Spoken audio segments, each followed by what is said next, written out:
গুম নির্যাতনের নির্দেশদাতা, নির্যাতনকারী ও জড়িতদের সর্বোচ্চ শাস্তি চেয়েছেন হুম্মাম কাদের চৌধুরী। আওয়ামী শাসনামলে গুম করে ডিজিএফআই এর জয়েন্ট ইন্টারোগেশন সেলে নির্যাতনের ঘটনায় ক্ষমতাচ্যুত প্রধানমন্ত্রী শেখ হাসিনা, তার নিরাপত্তা উপদেষ্টা তারিক আহমেদ সিদ্দিক ও সেনা কর্মকর্তা সহ ১৩ জনের বিরুদ্ধে মামলার সাক্ষ্যে তিনি এমন দাবি করেন। এদিকে জুলাই আন্দোলনে নারায়ণগঞ্জে ১০ জনকে হত্যার ঘটনায় মানবতা বিরোধী অপরাধে শামীম ওসমান সহ ১২ জনকে গ্রেফতার করে ২৬ জানুয়ারি হাজির করার নির্দেশ দিয়েছে ট্রাইব্যুনাল। আহমেদ সরারের রিপোর্ট। গুমের মামলায় সাক্ষ্য দিতে সোমবার সকালে আন্তর্জাতিক অপরাধ ট্রাইব্যুনালে যান সালাউদ্দিন কাদের চৌধুরীর ছেলে হুম্মাম কাদের চৌধুরী।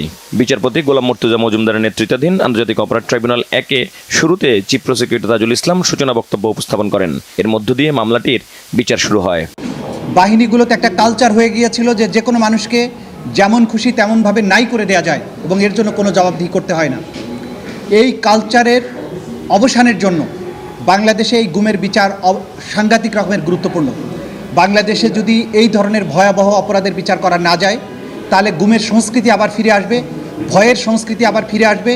যে মানুষগুলো দেশের স্বাধীনতার জন্যে, বৈষম্যহীন সমাজের জন্যে, বাক স্বাধীনতার জন্যে, সুশাসনের জন্য, নিজেদের অধিকারের জন্য যারা কথা বলেছেন, যারা অতীতে গুম হয়েছেন, নাই হয়ে গিয়েছেন, তাদের আত্মা চিরদিন কাঁদতে থাকবে যদি এই গুমের বিচার করা না যায়। প্রথম সাক্ষী হিসেবে সাক্ষ্য দেন হুম্মাম কাদের চৌধুরী। সাক্ষী তিনি বলেন, ২০১৬ সালের ৪ আগস্ট তাকে গুম করা হয়। বিএনপির রাজনীতি করার কারণে গুম করে বারবার নির্যাতন করা হয় তাকে।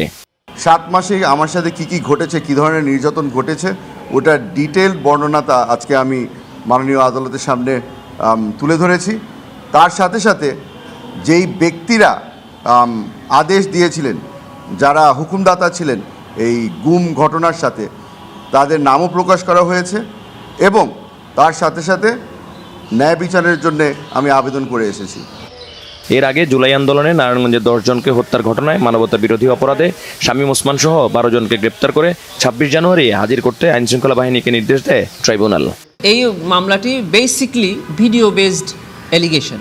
এখানে ভিডিওতে যাদেরকে দেখা যাচ্ছে এবং ওখানকার স্থানীয় যারা জুলাই যোদ্ধা এবং আন্দোলনকারী যাদেরকে সম্পৃক্ত করে সাক্ষ্য দিয়েছে, আমরা তাদের অভিযোগে এখানে এনেছি। এবং এটা আমি আপনাদেরকে আবারও বলছি যে নারায়ণগঞ্জের টোটাল যে ম্যাসাকার হয়েছে তার একটি অংশ, যেটা ফতুল্লা, চাষাড়া এবং সাইনবোর্ড এলাকাতে সংঘটিত হয়েছে, সেখানে কোনো পুলিশের বিরুদ্ধেই ভিডিও ডকুমেন্টারিতে কিছু পাওয়া যায় নাই। এদিন আন্তর্জাতিক অপরাধ ট্রাইব্যুনাল ২-এ সাভারের আশুলিয়ায় ৬ মরদেহ পোড়ানো সহ ৭ জনকে হত্যা মামলায় আসামিপক্ষ যুক্তিতর্ক উপস্থাপন করে। আহমেদ সরোয়ার, বাংলা ভিশন, ঢাকা।